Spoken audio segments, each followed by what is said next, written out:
Salisbury here for my Pickswise picks of the week, kind of where we are from last week in the NFL and where we're going and where we sit now. And joining me now, longtime friend, one of the best co-hosts with me on our show on 95.7 The Game in San Francisco at night, 16 years an NFL fullback. And Andre Reed and I, the great Hall of Fame wide receiver, had the conversation the other day that we need more fullbacks in the Hall of Fame, and if we do, it starts right here with Lorenzo Neal, 16-year NFL veteran. Lo, my man, not only the friendship, but all the years we've been doing this, it's sure great to have you on, brother. And you look like you're about to open up a can on somebody. Hey, Sean, it's always a pleasure, man. Thanks for having me on the show. Really excited just to be on and be able to fellowship and be able to hang out, brother. You know, it's been too long. I know the face-to-face and hooking up and getting that big hug, but with the coronavirus, understand what's going on in the world. But, man, I'm excited to be on the show, man. Excited to talk to you. You're the best. And we will do it face-to-face in person sooner than later.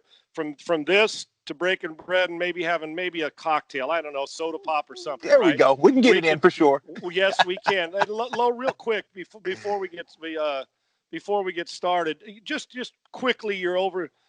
First of all, you look like you got some eligibility left. Just overall thoughts on how the NFL has handled this NFL season in 2020. I think overall they've done a pretty good job when you think about what's been going on and the rate that not just the NFL itself, but you're not just dealing with the NFL. You're dealing with, the economy. You're dealing with cities and state and local government and local legislation that are saying, hey, certain towns, we're not going to have permit. You got to practice not just safe distancing, but we're shutting it down completely. So you're going to have other teams are leaving their state or leaving their town to go and practice. So you got to realize this has been tough and strenuous on every team. There's not been a team and not been a sports, out there that it hasn't had some type of negative effect on. So I just think now some people are still finding the positives out of this, but it's been tough. But the NFL's handled it, I think, extremely well. Yeah, the fact that we're going to finish the season, the thought of going through is like, are we ever going to get through it? How do we start it and finish it? Well, it looks with the month to go like we're going to get through it. So, Lo, let's talk about a team. I had them in the playoffs at the beginning of the year.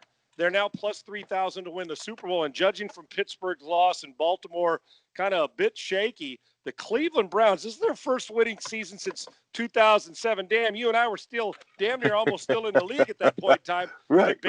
Baker Mayfield's playing with swagger. So first off, once January hits, are the Browns a legitimate Super Bowl contender? Wow, that's a great question, Sean. When you look at the Browns and you think, okay, how do you start a team if you're going to build from a team? They say you build from inside out, especially when you're talking about the middle. When you're talking about baseball, you want a catcher, you want pitcher, you want center field. Think about how a baseball team, that's how you build. NFL is somewhat the same. Think about, you want to make sure you got a center, make sure he's going to get the calls. You got to have a quarterback. And only difference then is say, okay, I want to make sure I have an outside pass rusher. I want to make sure then, okay, what else do I need to make my offense good if I have a good quarterback? I need some receivers. You look at that box, check. Then you say, okay, in November and December, what do they have to do in November and December when the weather Run and it, buddy. Run the ball? Check mark. Cleveland has that. So then you say, look at what they have in Chubb and look what they have with the defense. So when you look at this Cleveland Browns team, are they ready and poised to go to the Super Bowl? I don't know if they're a Super Bowl team, but I know any given Sunday or any given day, if they play their best, they can compete with anybody in the league. Still don't think they're the Super Bowl front runner, but I tell you, if you can run the ball and play keep away from a lot of those teams who we know I'm talking about, like the Mahomes and the teams that can light it up and Aaron Rodgers, if you can keep the ball away from those guys, you got a chance. And seems like Cleveland, they have some of those small things that they can accomplish that. Okay, with that in mind, and I'm with you, Nick Chubb and Kareem Hunt make them a January setup to win in January, like you said. You got to have the edge rusher. Myles Garrett's one of the best in the league to disrupt those quarterbacks you're talking about. A coach that seems to have his finger on the pulse of the team, and Kevin Stefanski.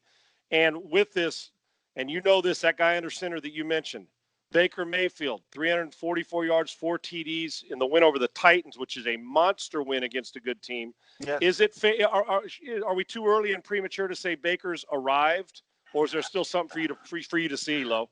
Oh, you know what? It is song. I'm feeling myself. Baker's starting to feel himself. When you start to see what does success do, Sean, you and I, we played this game. The more success you have, the bigger your chest get, the more that you say, okay, I can do this. But It's about how do you have success, but understand where you're at and understand your moment. Look at Baker a couple years ago. He was successful. The guy could throw the ball. He had all those tangibles. But what did he do in those moments? Didn't necessarily put into film time. Didn't necessarily understand what it takes to be a leader. Didn't, it was easy to get up and say, we've arrived. I think now you look at him, that team has got a lot more even keel. Look at Baker, how Hugh Jackson, he didn't want to listen. And he was, it's about me. And you got to see a lot of these young guys. Sometimes they think it's about them. And now Baker has came into himself now. And I think he's bought into the system.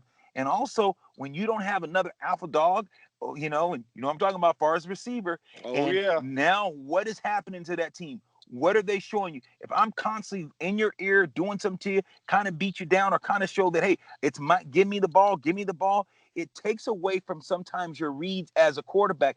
I think that Baker now, this is his team, and it's obvious that it's his team, and I'll be surprised.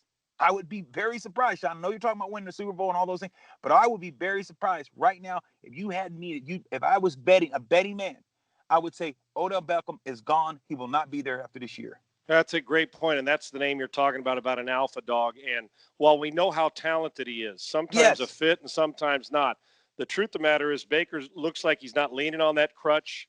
Like you said, somebody bending his ear. It looks like he started to expand his game, not only maturity on and off the field, but aside from protecting the football, but getting others involved and realize we don't need 15 alpha males on the team. It's his job, whether he wants to take on that role or not, and I think he does because he's got that walk-on mentality. And Baker Mayfield's taking it to another level, which I think people are surprised. And Jarvis Landry ain't half bad, so they've got some pretty good weapons. Okay, to the New York Jets we go. I'm not sure at times what's tougher with the Pittsburgh loss, going 0-16 or 16-0. They're pretty even on how many times. And they gave away a game to the Raiders, which I love Greg Williams, and I know you know him, and I've known him a long time. But, Lo, you just can't put your team in that position, right? They had a chance to win, and they left it on the table. Hey, Sean, I'm going to go a little politics, and you're going to say, Lo, what the hell are you talking about? Just like those guys, the guys that are on the field, they believe you call the coverage, I got to go do it. I'm going to execute it. I'm going to do the things. They have they're saying that the Raiders won fair and square. I shouldn't have fell for the double move. I should have, not let him have that edge, got beat. But let's talk a little deeper than that. Sean, I can go get an average guy, and you know that, and I know that. It's 12 seconds left, and you're on the 50-yard line. It's offense. If I put four of my defenders, put them on the goal line, right? And then I put another four. So I got 8 guys, and I put them on the 10-yard line. So I got the 10-yard line, and I got the end zone covered. Now, they're already there before the snap.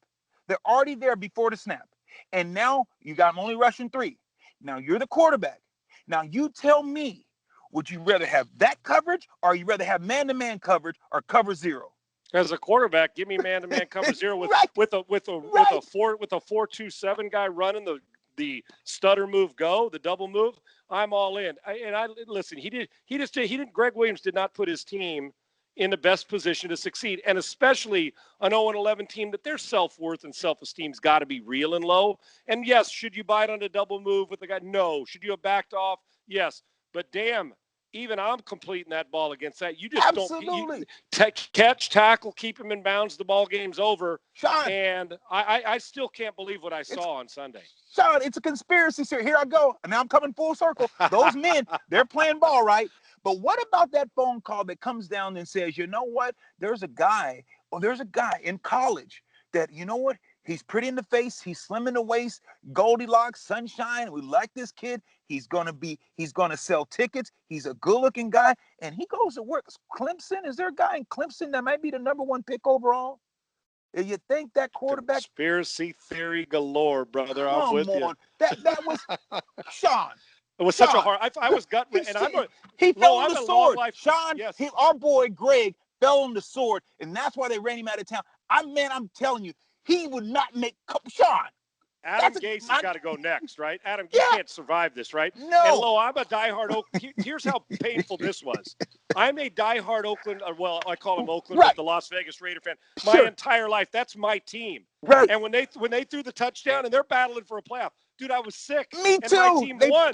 Right, because they fought so hard. Gosh, I don't want to see them go 0-16. Good gracious. And they did. And that's one of those like, oh my gosh, my Raiders just won. I want to jump up and down. Yeah. And then I'm like, oh my gosh, they won like that? How? And now you'll take the win, but I was gut-wrenched for the New York Jets. So you mentioned Trevor Lawrence. Okay, under the current system, Darnold, who I think can still be a hell of a player somewhere So else. do I. Can Trevor Lawrence, if they don't fix it, okay, what happens? They draft Trevor Lawrence first, and he's a great player. Under the current system with the players they got, aren't we going to be looking at a similar problem? I think Although he's better than Darnold, are we going to look at a similar problem? I do believe that's a possibility. But I'll tell you right now, Sean, I think what they would do, they would like, you know what? Let's hold him back a little bit. So they'll start building. They have some picks still. They have some draft picks, and especially if you sip Donald, maybe you'll get some other a first round pick or a second round pick. So you're going to get some more draft capital. I don't think they'll rush him because he's a good looking guy. I think this is going to be the face of the franchise, and I really believe that if you look at it, that this team, and I can tell you right now, they will not win a game. They will not win a game because that was the closest they're going to come because these coaching staff, they're already gone. It's about right now carrying it out. Carry out my assignment by ownership because we need a new face. And if we get this guy, that is going to at least be the face of the franchise. So I think without a doubt, Donald, I think that Donald can play. Right. But I think that this is by design. Okay, fair enough. And it's their money. And as a player, I don't subscribe to it. But you know what? Right. But the front office and when a coach tells you when you're told to do something, I guess you got to, without being insubordinate, do it. There'd have been a fist fight on the field, though, if they'd have called that defense an offense and I was out there. I mean, I'll beg forgiveness rather than ask permission. You ain't getting me to play man against a 4-2-7 guy, but I'll leave that there. Thank you. But if there's some veteran guys on that team, yes, like some veteran safeties, you think you do that with Lake? You think if Minnesota, when you're in heyday, if that was only 6 seconds or 8 seconds left with that defense and the safeties that you guys had, and the coach called that, do you think he would have made a check? Not only would he have checked, they'd have called timeout, sprinted to the sideline, and say, "You're out of your damn mind. We're not running that defense." And find me after the game. We're playing prevent defense on a Hail Mary, and that they're not scoring. And Joey Browner's going to sit back there and knock the damn thing down. Okay, I'm with you. All right, to Philadelphia, Lo. And they're not good. The NFC East is one of the worst divisions we've seen. Although Washington playing better, I like the Giants. Both Ron Rivera and Joe Judge got their teams playing pretty well. This has been I like Carson Wentz. I do. I think he's a good guy, and I think he's a hell of a talent. But sometimes people get the yips. And Lo, and he's lost his job now, at least for this week, to Jalen Hurts, who's a Houston guy, and he's a winner. He won at Alabama, won at Oklahoma. And you know this, you leave your glove out on the mound, somebody else come out and pick it up, you may never get your job back. Now, trading Carson Wentz is a problem because he makes so much money. The sheer hit on your salary cap is a nightmare. But, Lo, I can't remember a time I saw a guy back in 2016 who was the MVP of the season until December when he got hurt, their Super Bowl year. He was the MVP. His numbers were alarming. He was like, oh, my gosh, now we see why we drafted him. And then to fall this far, I can't remember a time I saw a guy go from the penthouse and a superstar to a $100 million player to 3 years later. And I know their team's not good. I know they've got a lot of weakness, but just him, confidence, missing open throws, to penthouse to the outhouse to the forgot how to play. This is like epic fall, and I'm sickened for him. But if Jalen Hurts plays well, Carson Wentz is never going to start a game there unless there's an injury again if this happens. Right. You're absolutely right. I look at a team like Jacksonville. You're not going to get your guy that you want, and you want because everyone wants this Trevor Lawrence. You're not going to get him. I'll look at Jacksonville. I think that's a place that he could go land. I look around the league and you say, can this guy play? What about Indianapolis if Phillip decides to quit playing? Let's say Phillip walks. I mean, that looks like a Frank Reich guy, right? Absolutely. And you have a offensive line, and you have receivers, and you have more weapons there. The guy is shook, without a doubt. You watch his pocket presence. You see him, what Carson Wentz is doing. He doesn't look comfortable at all. You're absolutely right, Sean.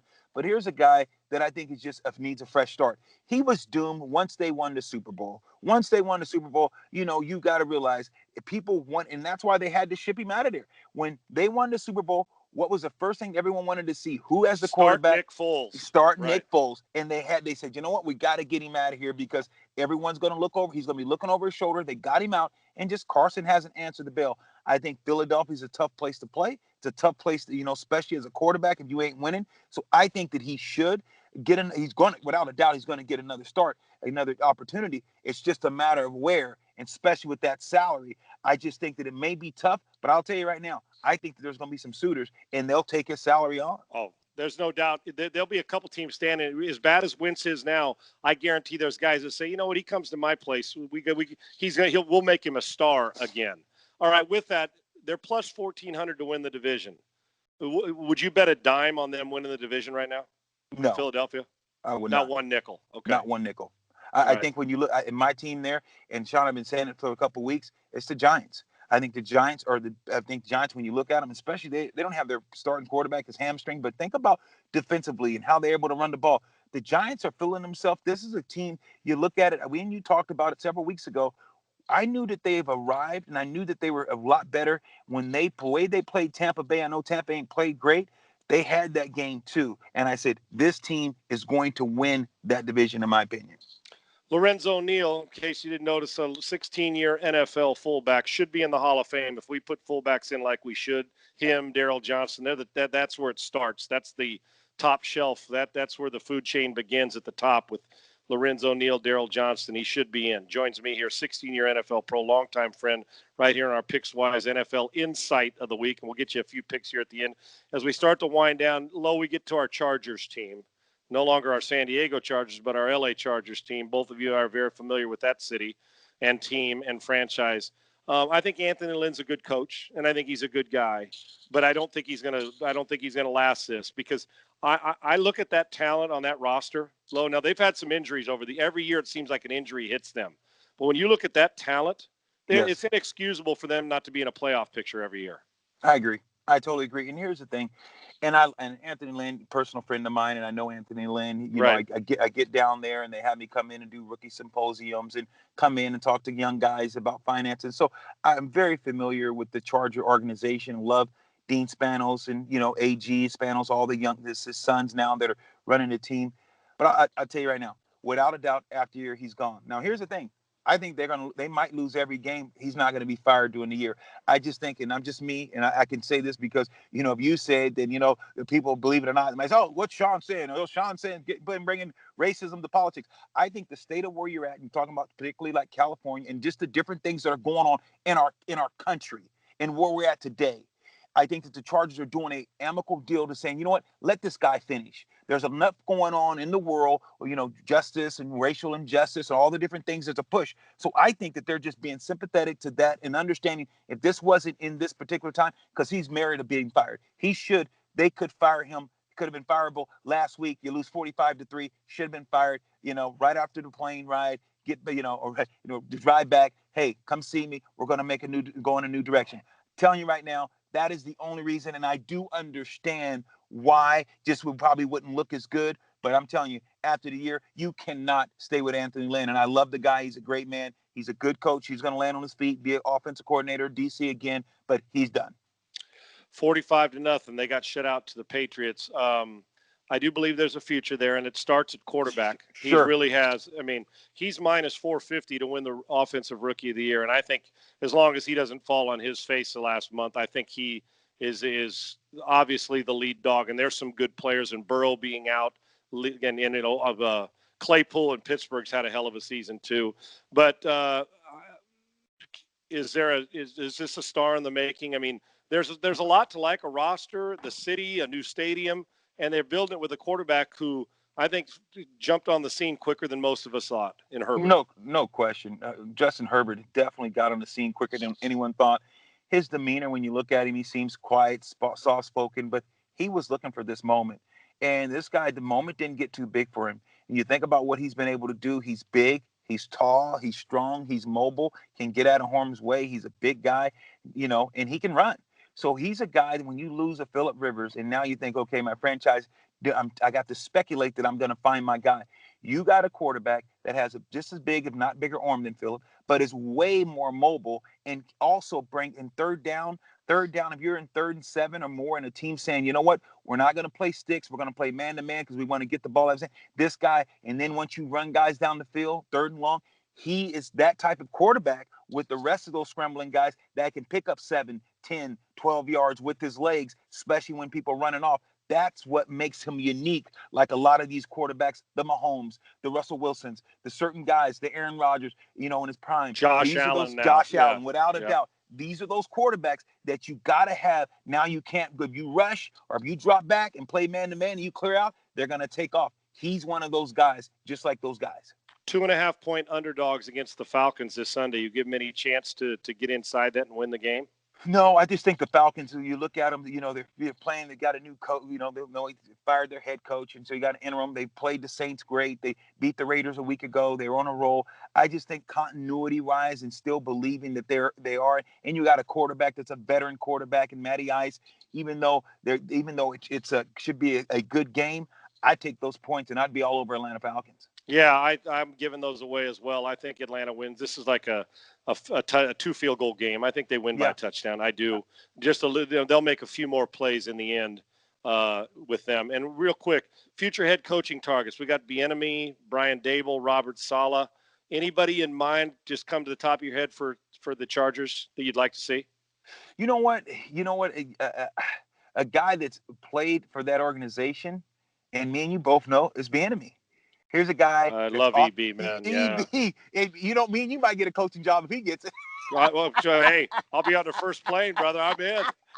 Me too. Hey, you quarterbacks, I'll be running backs, baby. Let's do it. Yes, if we have the same success that he had in Kansas City, doing all that with all those players, dude, I'm in. Because that means we're going to get paid. We're going to get paid and win a lot. So I'm okay with it. Hey, me and you, we'll have our meetings together. We'll behave. Our meetings next door, we'll have an open door. I'm like, hey, let's go, Sean. Let's get these boys going.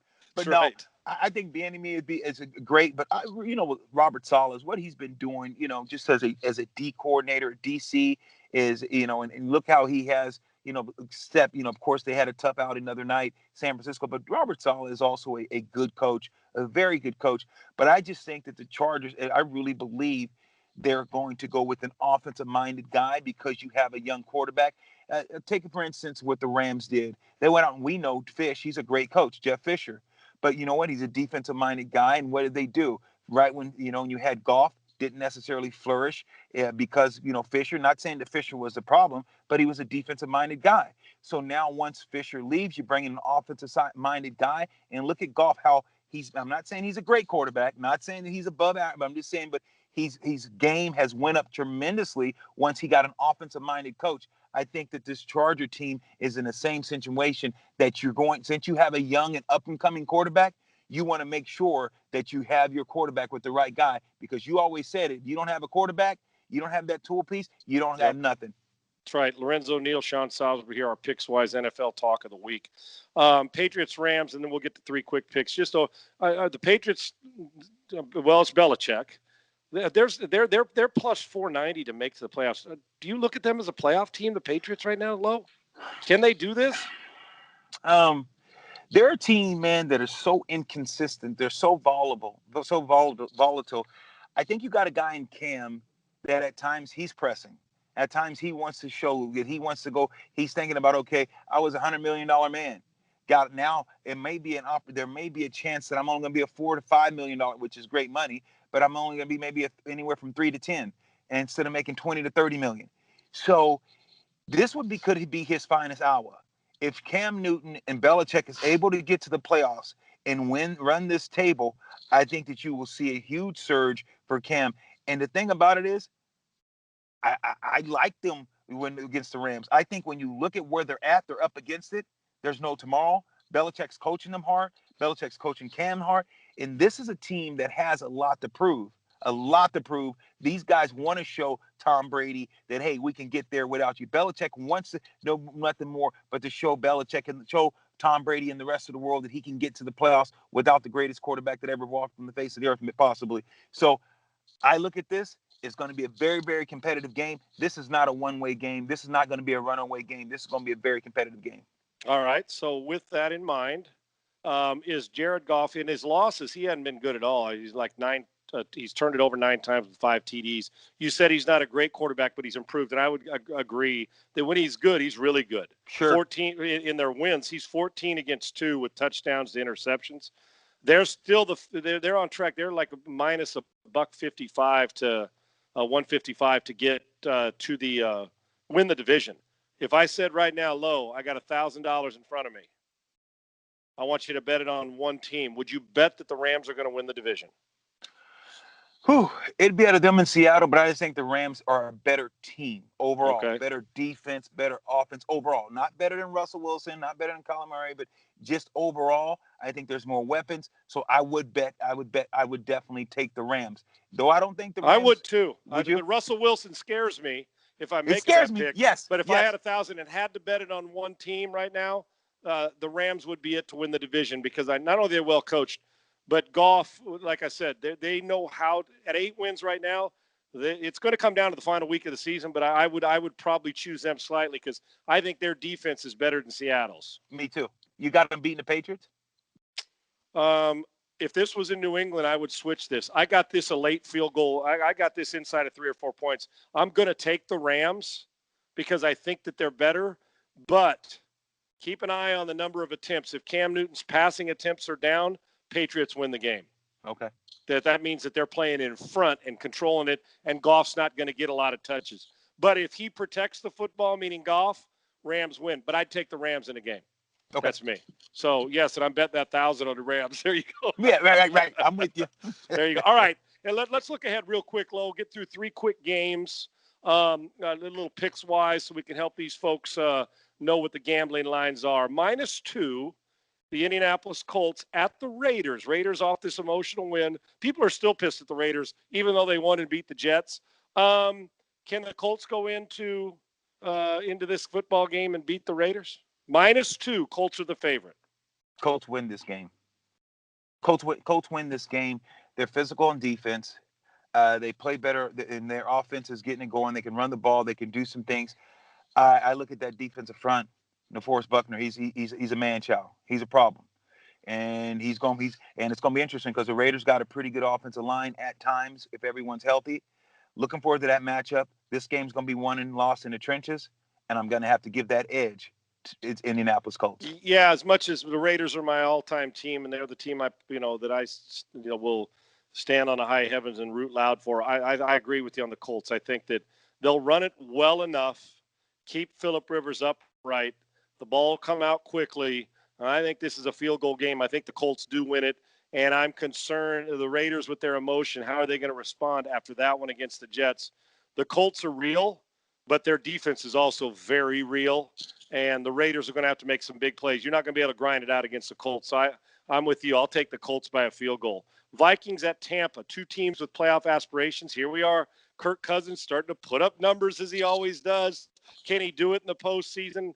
Tom Brady, even though he's throwing a lot of picks, he's still got good numbers. Vikings at Tampa. Excuse me. Tampa's not been good at home this year. But there's the betting lines say they're 6-point favorites at home over the Vikings after the bye week. What do you think?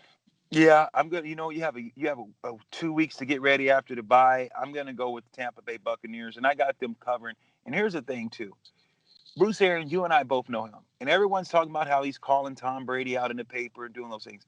How many times on the sideline when you see Tom Brady, you see Bruce Arians got his hand around his head, he's in his ear.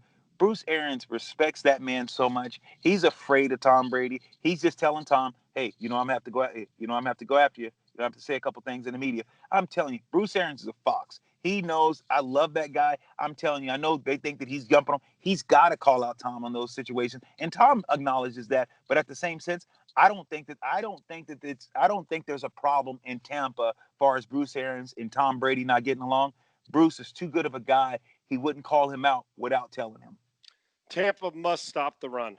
Got to. I mean, Cousins will put up some numbers, but I think he'll throw you a ball. Now, Tampa's defense 1 week looks great. The next week, I'm like, are you guys going to show up? Now, Mahomes could make anybody look bad. That's for sure. Had a week off to grind. They're fresh-legged. Tom Brady has got that. This is December and January, his time.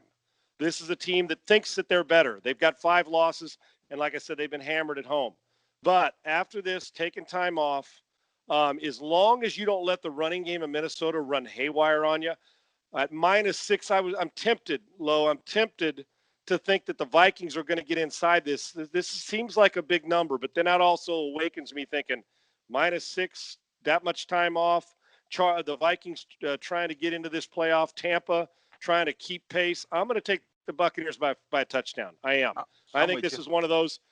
This is one of those that the 6 makes me. If it was 5.5, I'd feel a little more comfortable. 6 makes me nervous, but I'm taking Tampa Bay to win this game because I think they're going to come out pissed and they're rested and well rested. All right, finally, Jalen Hurts gets the start in Philadelphia against, as we know, Taysom Hill has been accurate, not explosive, but accurate and protecting the ball and completing a lot of balls. May not be Drew Brees, but he sure is completing balls like Drew Brees. Yeah. Saints are 7-point favorites against a putrid Eagles team. But you know what happens when a new quarterback pops in there sometimes, that's beginner, cutting it loose, nothing to lose. At home, the Eagles, Saints, -7. What do you think? Fly, Eagles, fly. I want to take the Saints. I do. I mean, I want to take the Eagles. I want to see this young quarterback, Jalen. Want to see this guy thrive. I think he's going to hold on to the ball too long. I think they're going to try to confuse the young guy and hit him and beat him and get him off his point. He's going to try to run and make things happen. They're going to keep him in that pocket and make him beat them. The Saints are going to make him beat them with his arms. I don't think they'll let him do it with his legs. It's going to be with his arm. And I just don't think he's ready yet to take that step. I like the Saints. Yeah, this is hard because I don't like picking all favorites either. I know. You know what I'm saying? We got I do. 3 favorites. I don't either. And I wish we were disagreeing on some of this, but we're not going to just disagree for TV or radio or Pickswise purposes. I'm tempted to say Eagles are going to get in that with a backdoor cover and Jalen will take them down the field. But I'll tell you, we talk about the Saints and their offense and all their weapons. My concern is how Jalen's going to deal with that nasty-ass defense. Right. The Saints, we don't talk enough about the Saints defense and how they can get after you. And while I want to say Jalen gets inside that number, I just think the Saints, this is like 30-21, 24-16, one of those type of games where it's a little bit ugly. Maybe the Eagles have the ball on the last drive, but they don't quite get in. This game, put it this way. If you gambling, this game's going to make you nervous, I think, at the time, because there's going to be in position where the Saints are either going to need a touchdown to cover, or the Eagles are going to have the ball and it's going to be like, oh man, somebody get a pick or a sack. But I am going to be with you. I'm taking the Saints right now. They're the best team in the NFC, and their record shows that, with or without Drew Brees. I still think they have too much, and I think it's going to be defense. Don't be surprised if the defense gets a couple short fields in the game. I'll take the Saints at -7. I'm with you. And I think Taysom, this is a guy, honestly, he loves Drew. Drew's a father figure, a big brother figure. I think that he wants to hold him off. I think that this is a guy that is saying, this is my team. I think that, my dad always said, he said, son, let me tell you something. Never take a vacation when the boss is around. They'll realize how much they don't need you. And I'm not saying Drew's never taking a vacation. That's why he's so tough. But those ribs, he's still fragile. This is a situation where I think Taysom is looking at this situation and saying, you know what? I got it. I get the taste of this. I didn't play great last week against, the Atlanta Falcons. It was a tough game. Look for me to look for this guy to step up and play big. I do like this Saints team, and I think Taysom is going to hold Drew Brees off. Maybe the last we've seen of a great quarterback. Seize in the moment. Think about Sean Payton in the last 2 years so far.